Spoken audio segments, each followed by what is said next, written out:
नमस्कार विद्यार्थी मित्र आणि मैत्रिणींनो, ॲस्पायरिंग अकॅडमीच्या यूट्यूब चॅनलवर आपलं पुन्हा एकदा मनपूर्वक स्वागत आहे.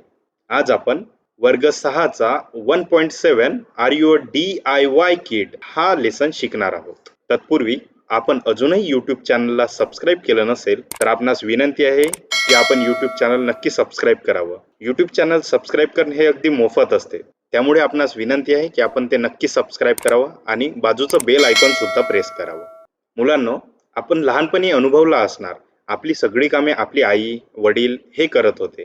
पण आता जसे जसे आपण मोठे होत गेलो, जशी जशी आपल्याला समज येत गेली, तसे तसे आपण स्वतःची कामं स्वतःच करायला लागलो. तर लेसन यावरच आधारित आहे की आपणही स्वतःची कामे आता स्वतः करायला पाहिजे. चला तर मग सुरुवात करूया. 1.7 are you DIY kit. When you were very young, your parents or other grown-ups did everything for you. They fed you, washed you, dressed you, and took you around. But things must have changed since then.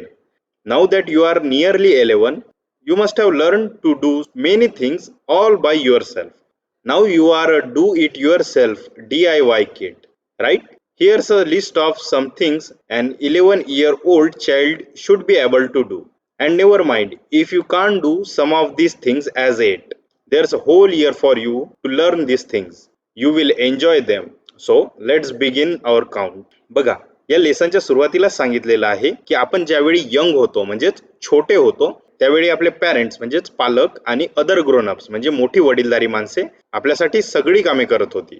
ते आपल्याला अन्न भरवत होती, आपली अंघोळ घालत होते, त्यानंतर आपल्याला कपडे घालून देत होते, त्यानंतर आपल्याला बाहेर सुद्धा फिरायला घेऊन जात होते. पण तेव्हापासून आतापर्यंत गोष्टी बदलल्या असतील, हो ना? आता तुम्ही जवळपास 11 वर्षांचे झालेला आहात. तर या 11 वर्षांच्या काळात काहीतरी कामे तुम्ही स्वतःहून नक्की शिकले असणार. म्हणूनच तुम्ही आता do it your self DIY किड आहात. म्हणजेच तुम्ही स्वतःची कामे स्वतः करणारे मुलं आहात. इथे बघा, या लेसन मध्ये लिस्ट दिलेल्या आहेत. तर अशा प्रकारच्या लिस्ट आहेत. इथे आणखी लिस्ट आहेत. आपण त्यांचा अभ्यास करू पुढे. या लिस्ट मध्ये काय दिलेलं आहे? अशा कामांची नोंद आहे जे 11 वर्षाच्या मुलाला करता आली पाहिजेत. बरोबर? 11-year-old child should be able to do. आणि पुढे काय म्हणतात? जर यातील काही कामे तुम्हाला अजूनही येत नसतील, येट म्हणजे अजूनपर्यंत, अजूनही येत नसतील तर काही हरकत नाही. नेव्हर माइंड म्हणजे काही हरकत नाही. आपल्याकडे काय आहे? आपल्याकडे पूर्ण वर्ष आहे हे कामं शिकण्यासाठी. You will enjoy them. So let's begin our count. तुम्हाला हे कामं शिकताना आनंद वाटेल. चला तर मग आपण सुरुवात करूया. तर लिस्टमध्ये पहिल्यांदा काय आहे? Can you take care of your personal hygiene. म्हणजेच तुम्ही वैयक्तिक स्वच्छतेची काळजी घेऊ शकता का? वैयक्तिक स्वच्छता म्हणजे काय ते आता आपण बघूया. I trim my nails regularly. Do you? Trim म्हणजे कापणे, नेल्स म्हणजे नख आणि रेग्युलरली म्हणजे नियमितपणे. मी माझे नख नियमितपणे कापतो. Do you? डू यू म्हणजे तुम्ही कापता का? बघा मुलांनो, आपण आपली नखे नियमित कापायला पाहिजे. आपण ज्यावेळी खेळतो, इतर कामे करतो तर त्यावेळी आपल्या नखांमध्ये माती, धूळ अशा प्रकारचे हानिकारक पदार्थ शिरतात आणि त्याच हाताने आपण जेवण केलं, काही खाल्लं तर आपल्याला पोटांचे त्रास होण्यास सुरुवात होते. त्यामुळे आपली नखे नियमित कापायची. पुढे I take a wash on my own, a proper wash. I remember to wash behind my ears, underarms, elbow and knees, etc. Do you? And I use enough water, not more, not less. आता पुढची स्वच्छता काय आहे? I take a wash on my own म्हणजे मी माझी आंघोळ स्वतः करतो. A proper wash म्हणजे योग्य प्रकारे आंघोळ करतो. आणि योग्य प्रकारे आंघोळ कशा प्रकारे केली जाते? माझ्या कानांच्या मागे, अंडर आर्म्स म्हणजे ज्या आपल्या काखा असतात, त्यानंतर आपल्या जांघा असतात, एल्बो म्हणजे कोपर आणि नी म्हणजे गुडघे. हे शब्दार्थ आपण कुठे बघितलेले आहेत? नुजोस प्रोजेक्ट या पाठात आपण बघितलेले आहेत. तुम्ही अजूनही तो पाठ बघितलेले नसणार तर आय बटनवर क्लिक करून तो सुद्धा लेसन तुम्ही बघू शकता. And I use enough water म्हणजे मी पुरेसे पाणी वापरतो. जास्तही वापरत नाही किंवा कमीही वापरत नाही. अगदी योग्य लागेल तेवढेच मी पाणी वापरतो. पुढे काय आहे? I can oil and comb my hair on my own. I can wash and dry my hair on my own.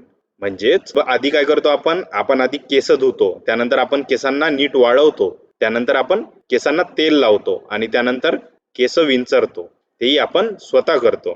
तर ह्या गोष्टी तुम्ही आताही स्वतः करता का? तुम्ही आता जवळपास 11 वर्षांचे झालात, त्यामुळे तुम्हाला या गोष्टी नक्की करता आल्या पाहिजेत. ठीक आहे? चला आता आपण पुढचं बघूया. बघा इथे पॅडी बिट्टूला काय म्हणतो? I know you can do it too, but do you do it? Or do you still depend on your mother? मला माहित आहे की तू हे करतोस, पण तू खरंच करतोस का?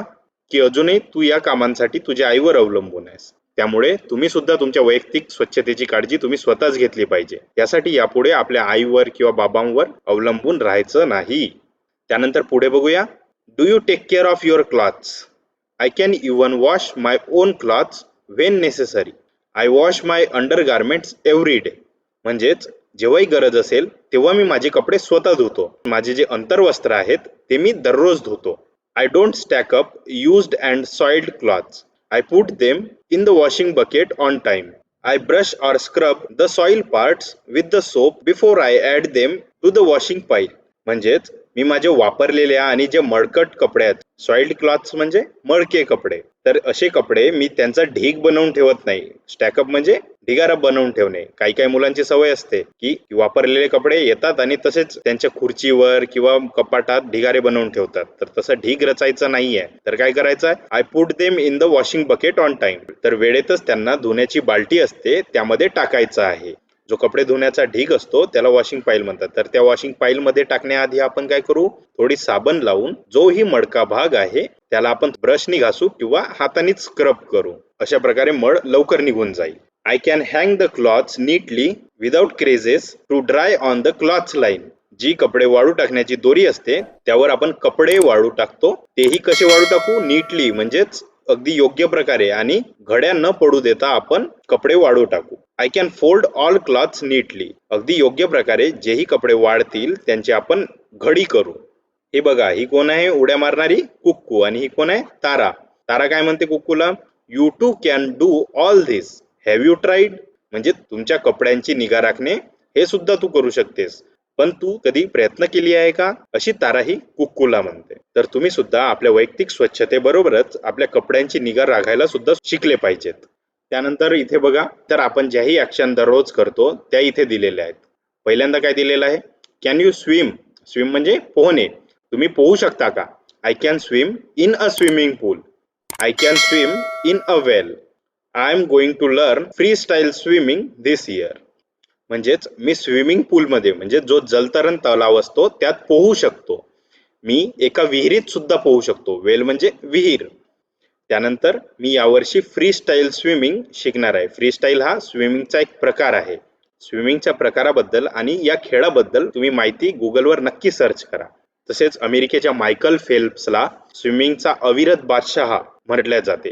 त्यांनी ऑलिम्पिक्समध्ये अनेक पदकं जिंकलेली आहेत. अशा प्रकारचं जनरल नॉलेज तुम्हाला दररोज मिळत राहील. त्यासाठी खाली डिस्क्रिप्शन बॉक्समध्ये इंस्टाग्रामची लिंक दिलेली आहे. आमच्या जनरल नॉलेज या पेजवर आपल्याला सामान्य ज्ञानाबद्दल दररोज इत्थंभूत माहिती मिळत जाईल.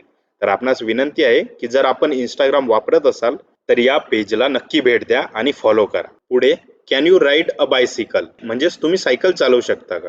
I learn to ride bicycle when I was 8 years old. I am learning to ride a bigger bicycle. I am going to learn it in the vacation. म्हणजेच मी 8 वर्षाचा असतानाच सायकल चालवायला शिकलो आहे. आता मी काय करणार आहे? आता मी मोठी सायकल चालवायला शिकणार आहे. आणि मोठी सायकल कधी शिकणार आहे? तर या वर्षीच्या सुट्ट्यांमध्ये मी मोठी सायकल चालवायला शिकणार आहे. बघा, पॅडी सायकल चालवतोय आणि काय म्हणतो? I can ride my bicycle without the balancing wheels. हे जे बाजूचे 2 चाकं आहेत यांना बॅलेन्स न करता सुद्धा पॅडी सायकल चालवू शकतो. तुम्ही चालवू शकता का? तुम्हाला पण सायकल यायलाच पाहिजे.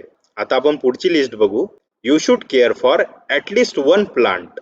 म्हणजेच तुम्ही कमीत कमी एका झाडाची काळजी घेतली पाहिजे. यात काय दिलेलं आहे? My aunt gave me a little plant. माझ्या आंटने, आंट म्हणजे मावशी, मामी, काकू, आत्या यांपैकी एकाने मला एक छोटं झाड दिलेलं होतं. I water it every day. म्हणजे त्या झाडाला मी दररोज पाणी घालतो. I loosen the soil around its root from time to time. म्हणजेच झाडाच्या आजूबाजूची माती आहे ती मी थोडी सैल करतो. यामुळे झाडाची वाढ लवकर होण्याची शक्यता असते. I add a little compost to it every 2-3 months. म्हणजेच मी 2-3 महिन्यांनी झाडाला थोडं खत घालतो किंवा घालते. बघा, इथं ताराने झाड लावलंय आणि काय म्हणते Tara? I love my plant. My plant loves sunlight. ताराला झाड आवडतो आणि झाडाला काय आवडते? सूर्य आवडतो. झाडांना सूर्यप्रकाशाची नितांत आवश्यकता असते. त्याशिवाय झाडं जगू शकत नाही. बघा, इथं मिठू काय म्हणतो? Different plants need different kind of care. म्हणजेच वेगवेगळ्या प्रजातींच्या झाडांना वेगवेगळ्या प्रकारे निगा राखावी लागते. जसं की आपण कांदे लावतो किंवा गाजर लावतो, मोळी लावतो, त्यांच्या आजूबाजूची सॉइल म्हणजे माती आपण लूज करू शकत नाही. पण ज्यावेळी आपण रोपटी लावतो त्यावेळी आपण त्यांच्या आजूबाजूची सॉइल लूज करू शकतो. तसेच ऊसाला आणि भात पिकाला जास्त पाणी द्यावे लागते आणि कापसाला कमी पाणी द्यावं लागतं. काही झाडांना खूप जास्त खत लागतं तर काही झाडं बिना खताची सुद्धा वाढतात. तर मिठ्ठू योग्य ते बोलतोय. वेगवेगळ्या झाडांची निगा आपल्याला वेगवेगळ्या प्रकारे घ्यावी लागते. पुढे बघूया. Can you dress up for a special occasion on your on? When I was in standard 2, my father helped me. But now I can dress up on my own, even for a special occasion. म्हणजे जे विशेष प्रसंग असतात त्यावेळी सुद्धा मी माझे स्वतःहून dress घालू शकतो. पण ज्यावेळी मी दुसऱ्या वर्गात होतो त्यावेळी माझे कपडे कोण घालून देत होते? तर माझे बाबा मला कपडे घालण्यात मदत करत होते. इथं बघा, उड्या मारणारी कुक्कू बिट्टूला काय म्हणते? Are you presentable when you visit someone else? म्हणजे जेव्हा तुम्ही कोणाला भेटायला जाता तेव्हा तुम्ही प्रेझेंटेबल म्हणजे दर्शनीय असता का, नीटनेटके असता का, हे कुक्कू बिट्टूला विचारते. इथं बघा, बिट्टू मुळीच प्रेझेंटेबल नाहीये. त्यांनी काय करायला पाहिजे? त्यांनी आंघोळ करायला पाहिजे, त्याचे केस नीट विंचरायला पाहिजे, कपडे स्वच्छ आणि योग्य प्रकारे घालायला पाहिजे. तर आपणही बिट्टू सारखे मुळीच राहायचं नाही, आपण स्वच्छ आणि नीटनेटके राहायचं. पुढची लिस्ट आहे. Can you convey an oral message to someone correctly? म्हणजेच तुम्ही एखाद्याचा तोंडी संदेश दुसऱ्यांपर्यंत योग्य प्रकारे पोहोचवू शकता का? तर पोहोचवू शकतो की नाही हे पुढे बघू आपण. Right a recent message you passed on at home, in school, between friends. You may write the message in your mother tongue. Recent म्हणजे नुकताच घडलेला, जो तुम्ही दुसऱ्यांपर्यंत पोहोचवलेला आहे तो तुम्हाला लिहायचा आहे. ही क्रिया कुठे घडली असावी? घरी, शाळेत किंवा मित्रांमध्ये. बिटवीन म्हणजे च्यामध्ये. असा मेसेज तुम्ही तुमच्या मातृभाषेत सुद्धा लिहू शकता. आणि मला कमेंटमध्ये नक्की सांगा की असा कोणता प्रसंग घडला होता आणि तुम्ही काय लिहिलं ते कमेंट करून मला नक्की कळवा. पुढे, you must know how to sew. म्हणजेच शिवणकाम कसं करायचं आहे ते तुम्हाला नक्की माहीत असायला पाहिजे. I can thread a needle. म्हणजेच सुईमध्ये मी दोरा ओवू शकतो. I put a not in the thread when I string flowers or beads in it. Flowers म्हणजे फुले आणि बीड्स म्हणजे मनी. हे ओवून झाल्यावर मी धाग्याच्या शेवटी गार्ड बांधू शकतो. त्यानंतर I can make this stitches, running stitches and back stitches. I can also hem the border. म्हणजेच मी या प्रकारचे टाके मारू शकतो किंवा बनवू शकतो. रनिंग स्टिचेस बघा असं असतं आणि बॅक स्टिचेस म्हणजेच कपड्याच्या मागून मारणारे टाका. I can also hem the border. आणखी मी काय करू शकतो? मी जी कपड्याची सीमा आहे, कपड्याचे जे टोक आहे त्याला हेम करू शकतो. हेम म्हणजे दुमड मारणे. I can sew up a tear in my clothes. I can even sew a button. There is a stitch called button hole stitch. म्हणजेच मी माझ्या फाटलेल्या कपड्यांना शिवू शकतो. मी बटन सुद्धा शिवू शकतो. त्यानंतर इथे बघा, टाक्याचा आणखी एक प्रकार आहे. जे बटनाचे छिद्रे असतात तिथून आपण टाका दिला तर ते बटन होल स्टिच होतात. Once I made a handkerchief by sewing the edges of a square piece of cloth. म्हणजेच मी एका चौरस कपड्याच्या कडा शिवून एकदा हातरुमाल बनवली होती. तारा काय म्हणते? I made a simple bag.